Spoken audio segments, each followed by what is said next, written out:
Temu has become the most downloaded shopping app in the United States. Temu is cheaper, aggressively promotional, programmed to sell you useless stuff, and it's totally addictive. Alejandra, hi. She's going live on Amazon. Think of it like the home shopping network for Gen Z and millennials. Entirely online, hosted by famous creators like Sandler, who have millions of followers across social platforms. Walmart's definitely, doubling, tripling down on their e-commerce business, trying their best to take market share away from Amazon or catch up to them. The truth is, though, they still have a long ways to go.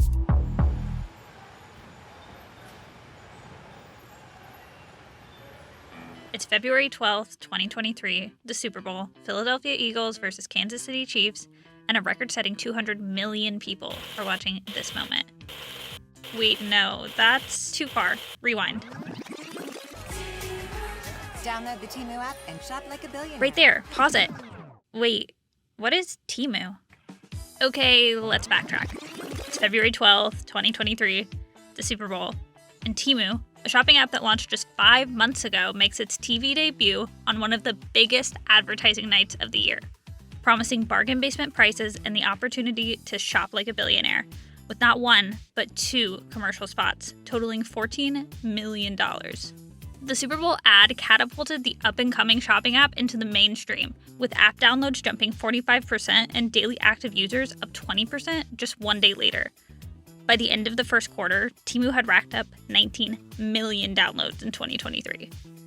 I'm sure you've seen this site, Temu, right? Shopping app Temu has become the most downloaded shopping app in the United States. Temu is cheaper, aggressively promotional, programmed to sell you useless stuff, and it's totally addictive. The company says that it's able to pass on those cost savings to American consumers. Wish.com, AliExpress, the others started a decade ago. They were like MySpace, paving the path for Facebook, or BlackBerry, paving the way for an iPhone.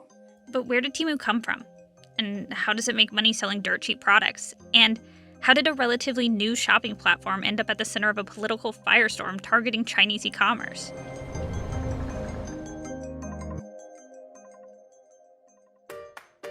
So you see the Super Bowl commercial, decide to download the app.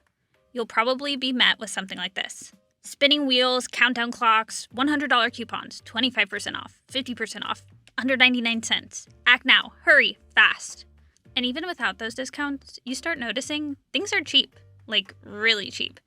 $19 headphones, $10 designer knockoffs, household goods for pennies on the dollar. Whoa, is that a $10 smartwatch? Let's go ahead and add that to cart. It's really socialized extreme discounting with mega variety, gamified, and socialized in order to drive traffic, but most importantly, to build an enrolled base and get consumers to download their app. Temu is an online bargain shopping marketplace. Similar to Amazon, individual sellers list products through the site, but at heavily discounted rates. Based out of Boston, Temu quietly launched in the summer of 2022. And within a few weeks, the app was already topping Apple App Store charts, surpassing Amazon, Walmart, even Shein. All of this is thanks to a huge advertising budget, with a focus on social media. In January alone, Temu purchased 8,900 ads on Meta platforms. And this is all part of a larger user acquisition strategy, because right now, Temu's not worried about sales. It's worried about you. They're paying big bounties and referral fees for you and I and every other consumer to bring someone to the site, to download the app, and to make that first purchase. You could go across the social sphere and you'll find people recruiting others in order to earn up to $100 a day on referral fees, or if you're an influencer, you can earn up to $5,000 a month. The idea is that once you get people onto the site, they start browsing around. They see all these different kind of gadgets and gizmos and things that are being offered. They see the low prices and they think, well, let's give this a try. And what Temu has found is that once people have tried it once, they keep going back and buying more. And some people get quite addicted to Temu. It's very easy to shop. And it's very easy to do it in quite a thoughtless way as well, because you're not spending hundreds and thousands of dollars on things. The individual price points are pretty low. So a lot of people order in very high volumes.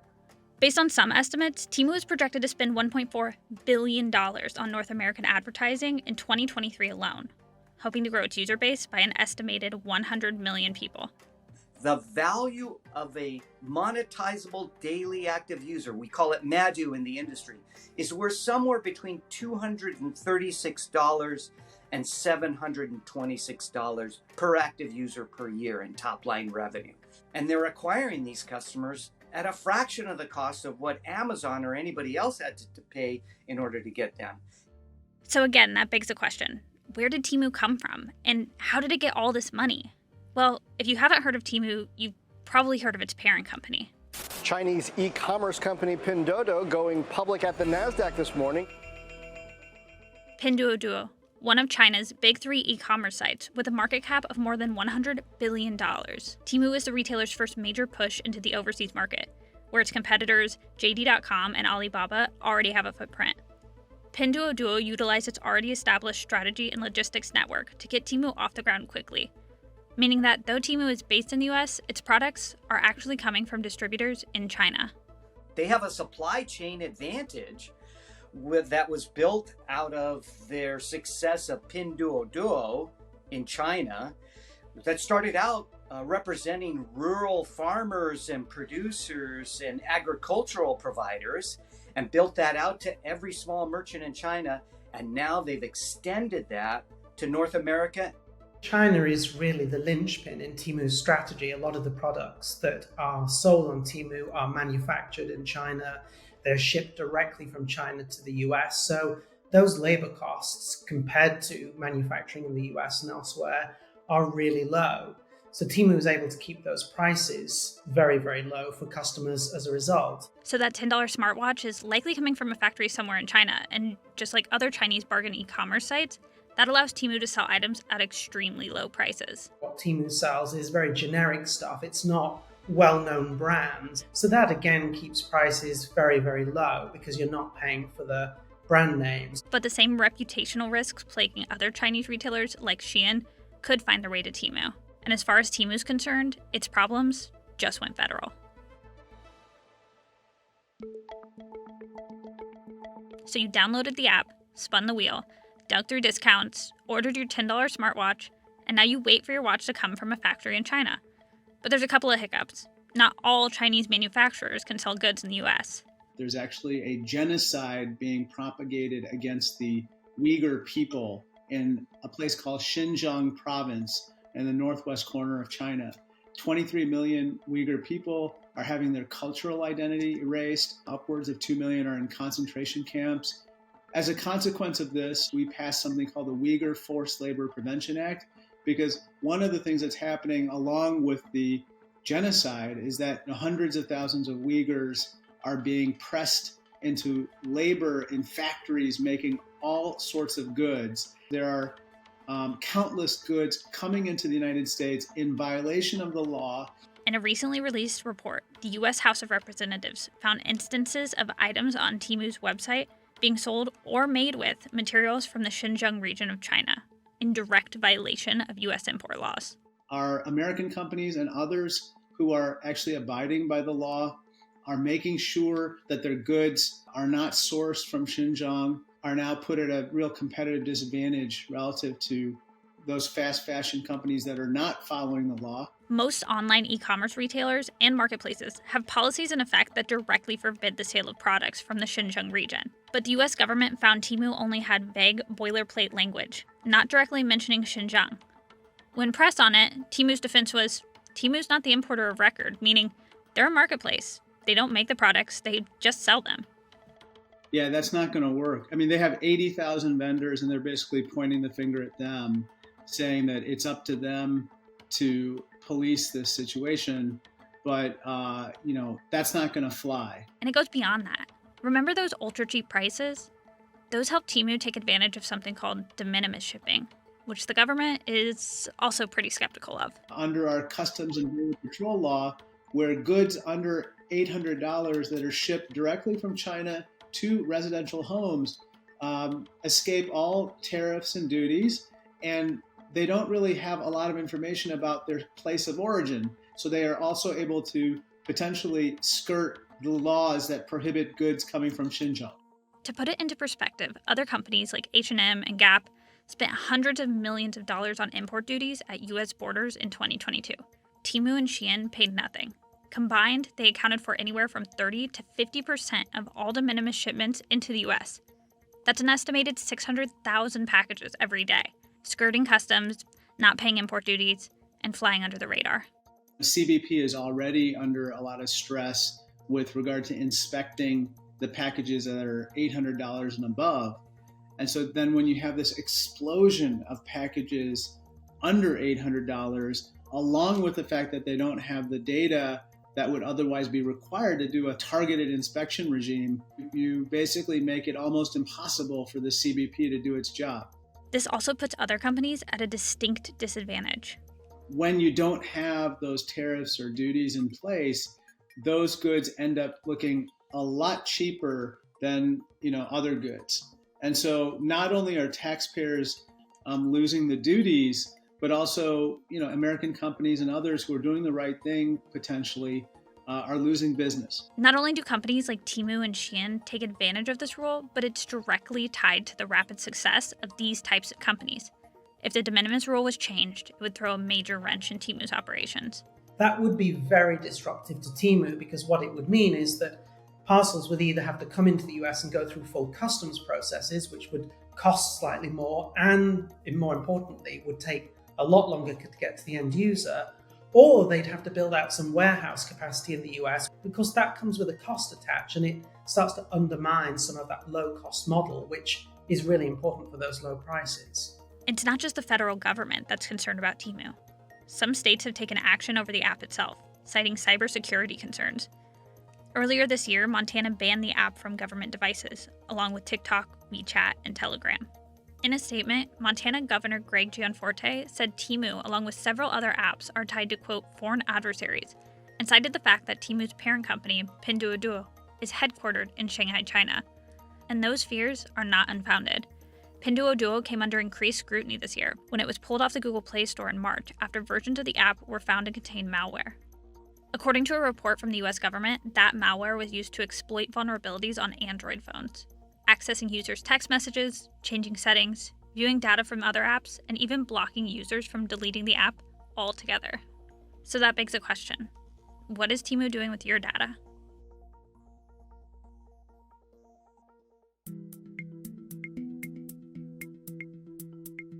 So let's recap.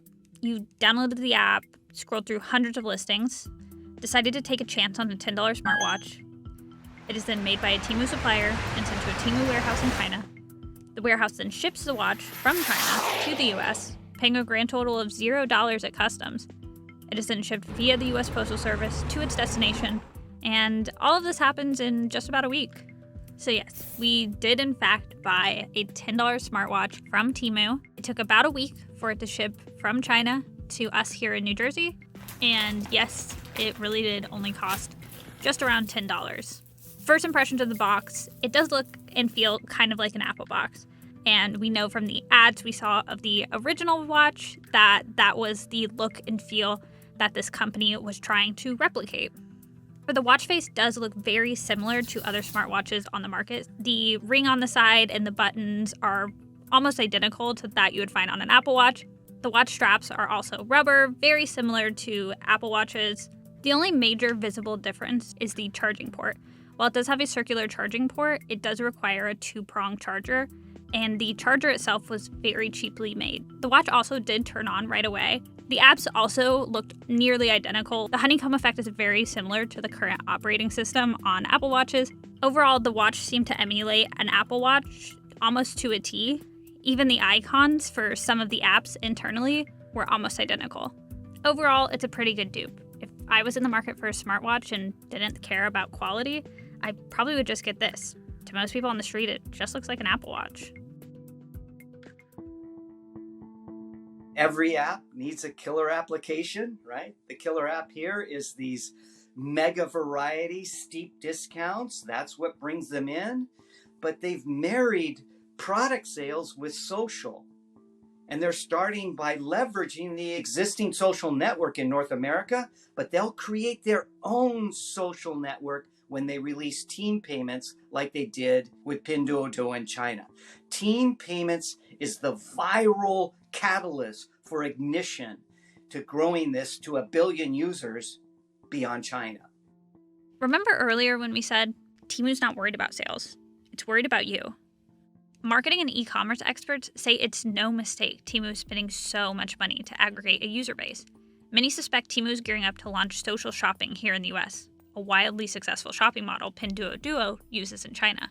Pinduoduo in China actually takes it to another level. They use group buying, where you can band together with friends and family in order to earn quantity discounts. It's referred to as team up, price down. This social commerce aspect is what allowed them to grow to number 3 to almost 1 billion users in China. In the US, Temu hasn't yet released the team purchasing capability, but you can see them laying the foundation for doing so because they're social marketing experts. So as Temu continues to grow and expand its user base, it could be getting ready to change the shopping experience for US retailers. But will US consumers bite? The potential for social shopping is definitely there and it will grow, but it's not going to become the scale that it is in China. It's a different type of consumer. It's a different type of market. But I certainly think it's a sensible thing for Temu to add. And even if Temu continues to grow its US user base, can it survive regulatory and legal scrutiny to continue operating? 92% of us say that we'll trust a referral from a friend or a family member. And that's what social marketing does. And so whether or not Temu is owned by a Chinese company is irrelevant because you're really buying first from the trust and referral from a friend or family based on a socialized promotion. And on top of that, gosh, we'll give you $20 for each one you bring in.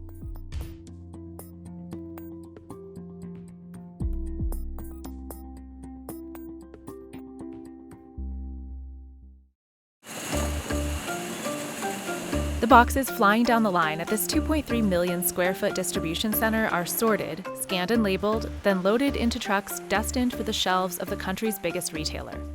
Walmart employs more people than any other company in the world, and 90% of Americans live within 10 miles of a Walmart.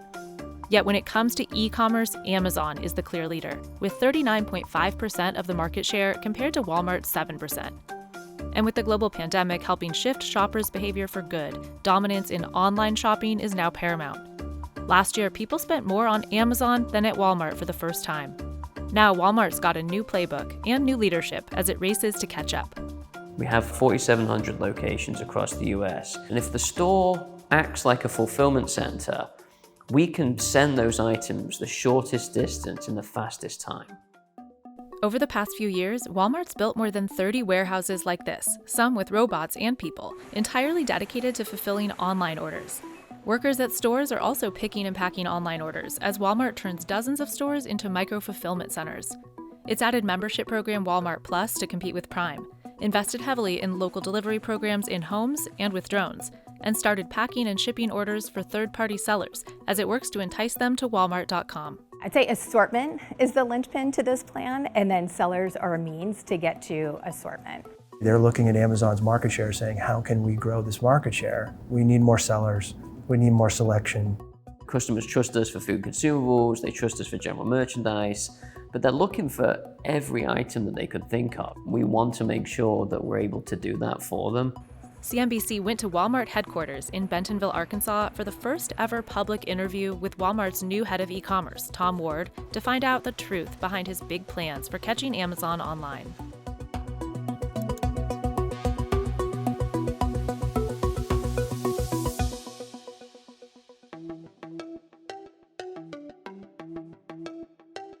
Walmart was founded in 1962 by Sam Walton, growing to nearly 2,000 stores by the time Jeff Bezos founded Amazon in 1994.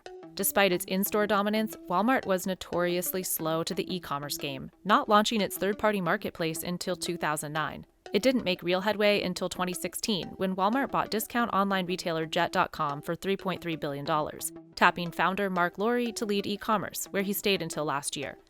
In 2018, it spent big to get into the booming online market in India with Flipkart, and also bought online fashion brands like Bonobos and Eloquii. Then in 2020, Walmart shut down Jet.com, although CEO Doug McMillon says he would buy it all over again. You look at the trajectory of our business, it changed when we made that acquisition. The Walmart brand really has extended to reach all kinds of people, affluent customers, younger customers, urban customers. We were going to need a brand to be able to use to attract some of the brands that did not yet want to be in our stores. Also in 2020, Walmart partnered with Shopify to bring thousands of mom-and-pop sellers to Walmart's marketplace. That's the term used to differentiate items sold by third-party sellers from the first-party merchandise bought and sold by Walmart. 2020 also saw the launch of Walmart Plus and Walmart Fulfillment Services to rival Fulfilled by Amazon, or FBA, but leveraging stores and their built-in workforce to keep costs low. Walmart's definitely, doubling, tripling down on their e-commerce business, trying their best to take market share away from Amazon or catch up to them. The truth is, though, they still have a long ways to go. Last year, Walmart opened up its marketplace to international sellers. This summer, Walmart Plus Weekend is happening for the first time, with exclusive online deals for members, just like Amazon's Prime Day. And in February, Tom Ward took over Walmart's e-commerce division. The nearest Walmart to your customer is the one in their pocket. It's also the ultimate store. It should be an endless assortment. It should be completely, full of solutions for whatever customers are looking for. And increasingly, marketplace sellers really help us do that. We went to a bustling conference for e-commerce sellers in Las Vegas in March that's usually dominated by Amazon chatter. For the first time in the Prosper Show's 7-year history, Walmart also had a major presence.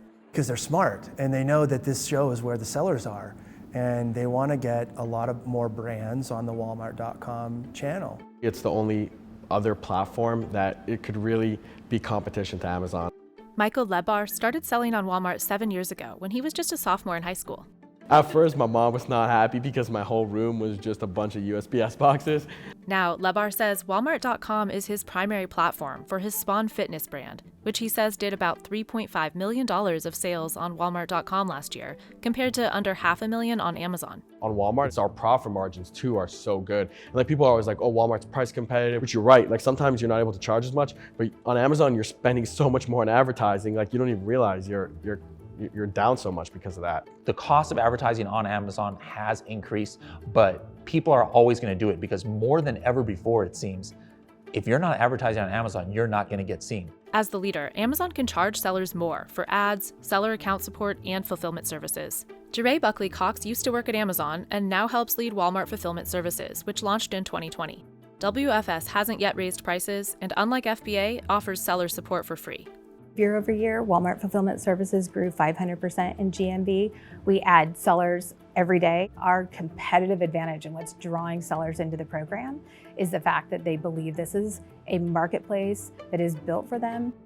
But for now, Walmart still has about 1/10 of the sellers and 1/10 the value of merchandise that Amazon has. Greg Mercer founded seller software company Jungle Scout, which tracks industry numbers with regular surveys of thousands of sellers. The fact that there are significantly less sellers on Walmart, I think, creates less competition. And the result of that is the Walmart sellers typically have a more profitable business than what Amazon sellers do. Surveys earlier this year found 95% of Walmart sellers turn a profit, compared to about 76% on Amazon. 5 years ago, Amazon sellers just wanted to be on Amazon. They didn't want to go anywhere else. But that story has changed. Most Amazon sellers that I talk to talk about how can I diversify more. About a year ago, we estimated that there were 75,000 Walmart sellers. And over the past year, we've seen that number double to about 150,000 Walmart sellers today. Lauren Stark runs business strategy for M-Design, one of the biggest home storage brands on Amazon, with a total of $310 million in online sales last year. M-Design started selling on Walmart in 2019 and started investing more there during the pandemic. Because everyone was at home. So that's when we really ramped up our strategy to go on to different marketplaces, and specifically Walmart. Diversify the risk, diversify the reward as well, and reach more customers. Stark says M-Design will likely do about $5 million in sales on Walmart this year, compared to $280 million on Amazon last year. We are seeing, really nice increases year over year on Walmart. Stark says Target has been even more successful because there's even less competition. Only brands that are invited by Target can sell on its site. In contrast, it's relatively simple for anyone to start selling on Amazon, and competition is cutthroat. You can take, some stereotypical saturated product on Amazon, like a garlic press or something, where there's 200 of the same thing. There's maybe 3 people selling a garlic press, for example, on Walmart.com. But Walmart wants that to change. We want assortment on the platform, so again, customers can come and find anything that they're looking for and get it delivered in any means that they want. Walmart is also adding assortment by launching a growing collection of its own brands, especially in apparel and home, that appear first online and later in stores. But as Walmart's third-party assortment grows, so too does the risk for bad actors, like MPOW and Aukey, two huge electronics sellers doing nearly $1 billion in sales that were kicked off Amazon but remain active on Walmart.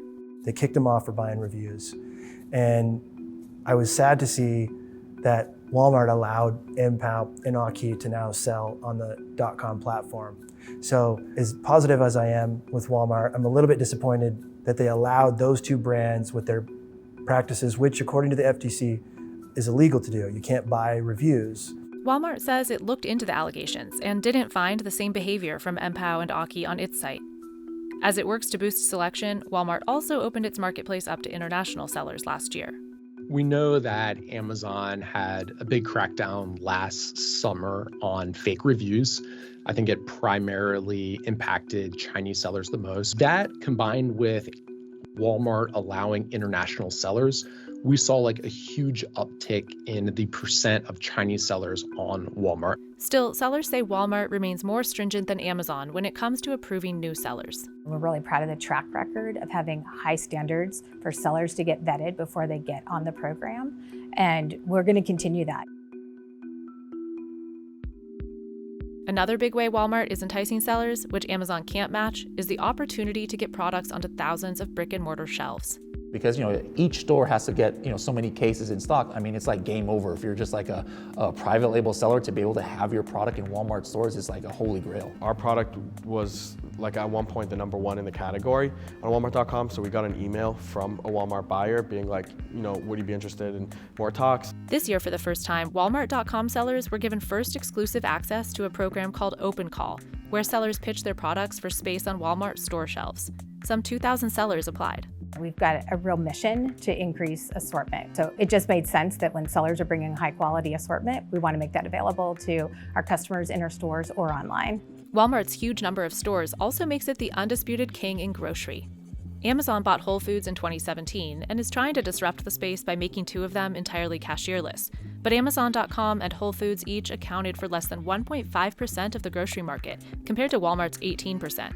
Grocery is less profitable than general merchandise, but the real power play is for Walmart to get customers to fill their virtual baskets with a mix of grocery, general merchandise, and third-party items. Maybe you're shopping for only a Walmart grocery store product, but at least the traffic is there and it is heavy and a lot more eyeballs on your products now.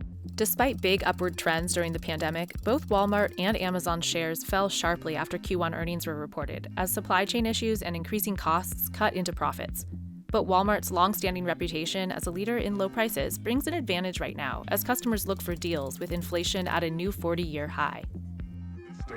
To save you even more. Always low prices, always Walmart. As part of Walmart's strategy to unite more parts of its vast retail empire, it recently combined what used to be 2 separate apps, one for Walmart's own goods, primarily grocery, and another for its third-party marketplace products. And wherever there's friction in that process, wherever there's 2 apps and there should be one under one roof, we're now working to remove all that friction. Walmart Plus, launched in 2020, also combines benefits for loyal grocery customers with online shopping perks. It's Walmart's answer to Prime, which Amazon launched all the way back in 2005. Prime now costs $139 a year for benefits like 1-day shipping on more than 15 million items, 2-hour grocery delivery in 2,000 plus cities, access to Prime Day deals and Amazon's entertainment branch, Prime Video, Amazon Music, Prime Reading, Prime Gaming, and Amazon Photos. Meanwhile, Walmart Plus members pay $98 a year for benefits like free same-day delivery from stores, free shipping on Walmart's own merchandise, cashierless scan-and-go shopping at some stores, and exclusive access to big sales events like Walmart Plus Weekend happening June 2nd to 5th this year. And amid record-high gas prices, Walmart just added extra fuel discounts for its Plus members, who now get between 5 and 10 cents off not only at Walmart's own pumps, but at some 14,000 participating stations, including Exxon, Mobil, Murphy, and Sam's Club. Walmart is also using its stores, and specifically their proximity to customers, as an edge, making big investments in speedy local delivery programs. People are coming to us for burgers and hot dogs, but they can buy a brand new smoker, They can get a whole new swim set outfit. They can get all of that under one roof, in one application, in one place, and we can fulfill it for them with great speed thanks to our footprint. Last year, Walmart launched express delivery for Walmart's own merchandise that can reach your door in 2 hours or less for a $10 fee, with an additional fee of at least $7.95 for non-Walmart Plus members. This doesn't include marketplace items, but Ward says it drives traffic for those as well. We can say to a customer, hey, add these items that you want this evening, but if you want that very specific item, we can bring you that really quickly as well. Walmart has been ramping its logistics operations since at least 2017, building 31 separate fulfillment centers devoted to e-commerce, and investing big in robotic e-commerce fulfillment, following Amazon's lead. Also like Amazon, Walmart has independent drivers, what it calls its Spark network, who handle much of the cumbersome, expensive last-mile delivery. We can activate drivers to come and collect items and deliver them to our customer. But as the density grows, the cost comes down. So much so that last year, Walmart started delivering goods for other retailers in a program it calls Go Local. We've announced some really exciting clients like the Home Depot and the Chico's and others, including small and medium businesses. And what we're seeing is as they share in our last mile capabilities, our density increases and the cost for both of us go down. In Scottsdale, Arizona, Ward says Walmart's completed 5,000 deliveries with Cruise autonomous vehicles. And this vehicle turns up like magic outside and they can grab it out of the back seat. And then increasingly they can put their return in the back seat and send the car to the supercenter. Walmart also just announced it's expanding drone delivery by the end of the year, deploying them from 37 stores for a reach of 4 million households across Arizona, Arkansas, Florida, Texas, Utah, and Virginia. Customers pay $3.99 for items totaling up to 10 pounds to be delivered by drone in 30 minutes or more. In the same way that the store is starting to act like a fulfillment center, they're also starting to act like a drone launch delivery. And there's the growing popularity of buying online and picking up curbside, a benefit Amazon can't rival. In some of these other areas where Amazon Prime doesn't have like the 2 and 3, 4 hour delivery, but there's a Walmart store nearby, you could be living in South Dakota or something and you can get your product in 2 or 3 hours, whereas on Amazon for Prime, it might take even more than 2 days. While you can't currently pick up third-party purchases at Walmart stores, Buckley Cox says items shipped with WFS will soon be able to be forwarded to stores for possible same-day pickup or delivery. And while Amazon delivers groceries to doorsteps and some items inside doors and garages, Walmart has a unique delivery program straight into your fridge for $19.95 a month. It is so good. For our elderly customers that can't get out, or if somebody has broken an ankle or something, broken a leg, whatever, Thousands of full-time Walmart associates, like Mike Edwards, spend their days filling up a fleet of fully electric vans with groceries and general merchandise. We don't step foot inside the garage or the residence without this on. Then bringing it inside people's homes and putting it away in the refrigerator. Trusting a stranger to enter your home may sound wild, but the program has been working well enough that Walmart is rapidly expanding it to reach 30 million homes. All of our associates wear cameras on their vest, and every part of the delivery is recorded. They can't actually access your home until we confirm that their camera is turned on and working. And so as a customer, if you place an order and you are curious, you can watch the full experience. In-home associates will also take some returns back to Walmart for customers, and Walmart is expanding the program to include alcohol delivery and other highly requested services it's not ready to disclose. Hey, you gotta sit for me. There you go. And so they're like, oh my gosh, you're here, like, can you walk the dog? Like, can you take out the trash? It's like, how else can you help me? While marketplace purchases can't currently be delivered in-home, it's another way for Walmart to build loyalty. In-home offers a unique entry point into Walmart for a lot of our customers because we have pretty distinguishable offering on the market. And now they're on our website and they're shopping for groceries, but they're seeing other things they might want to buy. They're seeing things available in Marketplace. There are things that they would never expect to see at Walmart. And so now we have them as a loyal customer in a much more expansive and much stickier way than we would have expected. They're not going to catch up and be 50% market share next year. But if they continue to do the things that they're doing, gradually they will continue to eat more and more market share, I believe.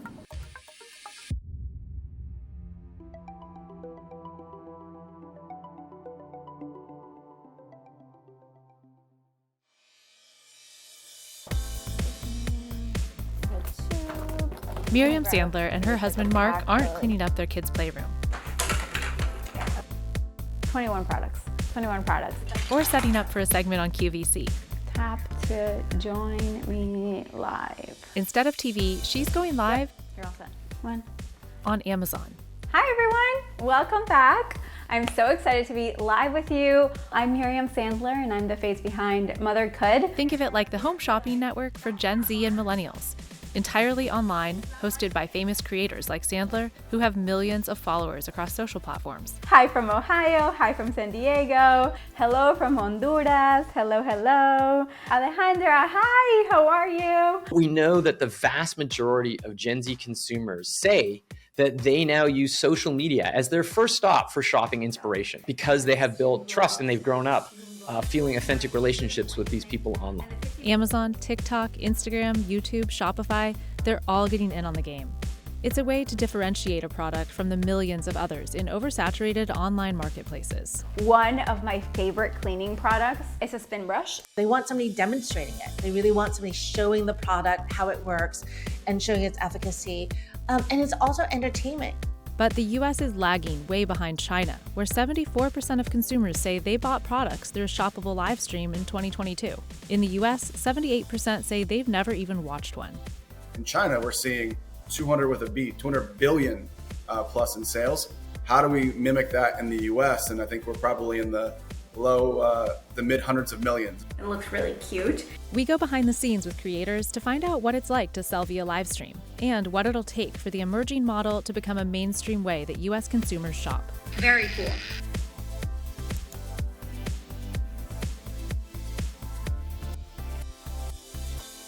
So I will do like a little cucumber salad and cut this in half and then bring this out. And I want to give you a little demonstration. Here we go. Impulse purchases, driven by compelling live pitches, are nothing new. And this is the American egg, and I'm bringing it out on D-Day. For the last 4 decades, the Home Shopping Network and QVC have been broadcasting to tens of millions of US households. But as e-commerce thrives, traditional retail has been forced to evolve. In 2017, amid slowing sales, QVC and the Home Shopping Network merged in a $2.1 billion deal. When the pandemic grounded shoppers in 2020, viewership for the shopping networks went back up 10%. But their biggest growth, 100% year over year, happened on their social platforms. It's no surprise the model has moved online, where other platforms are giving it a go too. Live shopping has been sort of the holy grail for social media platforms for a couple of years. You know, Instagram tried it, YouTube has tried it. And then really during COVID in 2020, we started to see it percolate mostly in Asia, where there was such a big audience ready for shopping. Another really cool thing about this label maker is that it is completely inkless. It'll never run out of ink because it works with thermal technology. Just like the QVC of old, personalities pitch products live, now from the intimacy of their own homes. Audiences can react with emojis or stars. A chat window lets them ask questions the host can answer live. And links to the featured products make for easy purchasing. Oh my God, $23, you guys. Thank you guys for letting us know. During pandemic lockdowns, these live streams took China by storm. Chinese retail giant Alibaba was first to market there, launching its live stream app Taobao Live in 2016. In 2020, it exploded. In the first 30 minutes of China's 2020 Singles Day Shopping Festival, Taobao live streams generated $7.5 billion in transactions, a 400% jump from the year before. That same year, the live stream shopping market in China was valued at $171 billion, estimated to grow to $423 billion in 2022. People are excited by what you're seeing from China, where you see really, really high conversion rates on some of these experiences, much higher than maybe a regular website would have. You're seeing potentially, up to 40% in some cases. You might see much lower return rates because people know what they got. There's a rapidly growing ecosystem of new live streaming apps in China too, like TikTok's sister app Douyin and Pinduoduo, known for rock bottom prices. Live streamers in China, known as key opinion leaders or KOLs, have made massive fortunes. There's entire boot camps devoted to the career craze of becoming a live stream shopping host. KOLs there have millions and millions and millions of fans. So even if 10% show up, that's still 1 million. People want to buy product with meaning or product that they can't get anywhere else. And that's really what's the underpinning of live shopping. In the US, that's very different than in China, which is all about just a mass population. At 35% of the market, Alibaba's Taobao Live remains the world's biggest live shopping player. But the last few years have seen a flurry of US companies investing in live shopping ventures too. First among them, Amazon. 2 pockets actually. I love it. I'll show you the material a little bit closer up. Amazon introduced live stream shopping in 2016, then launched its Creator app in 2020, a tool for making it easier to go live. So the first thing that we're gonna start out with is this lovely "I just killed my husband" robe. Tiana Young Morris was a practicing attorney when she first started live streaming in 2020. The pandemic hit and I was bored in the house. I was on TikTok just like everybody else, and it just kind of took on a life of its own. Videos of her trying on wigs and reviewing them went viral, long before she made money doing it. Every other wig that we're talking about this evening is baby throw and go. Throw it on like a hat and out the door. Like that first viral video, I was like, oh, there are a lot of people that are gonna buy the product that I recommended. Yes, honey, how can I make money off of this? And Amazon just makes it so easy for you to sign up for the influencer program. Through the Amazon Influencer program, creators get their own storefront where Amazon users can follow them. Now, Young Morris sells almost exclusively on Amazon Live. As an attorney in private practice, I was making about 100 grand, like a little over 100 grand, maybe like 110 or so. And now I make about 6 times that. The biggest moneymaker for Amazon Live creators is commission, which is usually 10% or less of sales from click-throughs on the live stream, although the rare category can be as high as 20%. Amazon also offers some creators a flat fee for going live regularly, and top creators can make extra from brands that pay for dedicated, sponsored live streams, like this one Young Morris did with Dove. This body cleanser? Give it all to me. While brands often send live streamers free products, top creators build viewer trust through honest reviews. The length on them is not super long. I feel like it's important to just tell the truth about what it is, because if it's short on me and a tall woman buys it, then they're gonna realize it when they get it anyway, and they're just gonna return it. I really want it to be my opinions. I want it to be purchased from me. Like, I spent my own money on this product, so I can tell you it is worth spending your money on this product. I probably decline 75% of the offers that come my way, and I could have a lot more money if I accepted those. And I would still have community members, but I would have no trust in me. Celebrities like Kourtney Kardashian-Barker and Paris Hilton also hold live streams for the Amazon launch of their own brands. Brands like JBL have also seen major success on Amazon Live, where a carousel of products linked on the left make for frictionless buying. I've got so many amazing Prime Day deals for you guys, and it's actually in collaboration with JBL. Last year during Prime Day, one of JBL's Amazon Lives hit 714,000 views. And JBL's Lauren Severson says 83% of purchases were made by first-time customers. Our portable waterproof speaker, so that saw an 80% increase in the 2 weeks following of sales. And then we saw an increase of 22% of traffic to any of our JBL pages on Amazon. Vueltitas, mix, mix, mix. Mix, mix, mix. Sandler's career as a creator first took off in 2019 with viral videos, like this one that has nearly 80 million views on YouTube, demoing playful recipes and activities she does with her 3 daughters at her home in Miami. You are an excellent Play-Doh maker. So my husband was an investment banker for 15 years. One day we realized that I was making double what he was making, and he was making a really good living. So I was like, let's take a leap of faith, leave. And he left. It's probably grown 4 times since, and it's just crazy. Sandler's Mother Could brand makes the most on Amazon, but she has more followers on Instagram at 1.2 million, and TikTok with 730,000 followers and 11.7 billion views. I don't profit off any other platform that you can go live. Everyone coming to Amazon Live is essentially coming to buy something.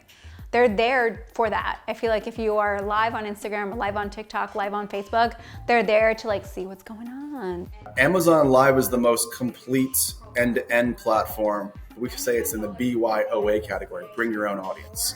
So they have to come and drive traffic there, which is a little more difficult than showing up and just turning it on. While Amazon is all about frictionless sales and high conversion, social media live shopping is more about growing followers and going viral. Products go viral all the time. on TikTok, and Scrub Daddy is a great example. Dyson Airwrap is another example. That's what differentiates the social platforms from Amazon. Amazon, you go there to find something you heard about or you're looking for. In 2020, Instagram and TikTok became the first US social platforms to launch live shopping capabilities. ByteDance-owned TikTok partnered with Walmart for an hour-long live where TikTok users could buy Walmart fashion items featured by creators. The duo did another live stream in 2021 after reporting the first event netted 7 times more views than expected and grew Walmart's TikTok following by 25%.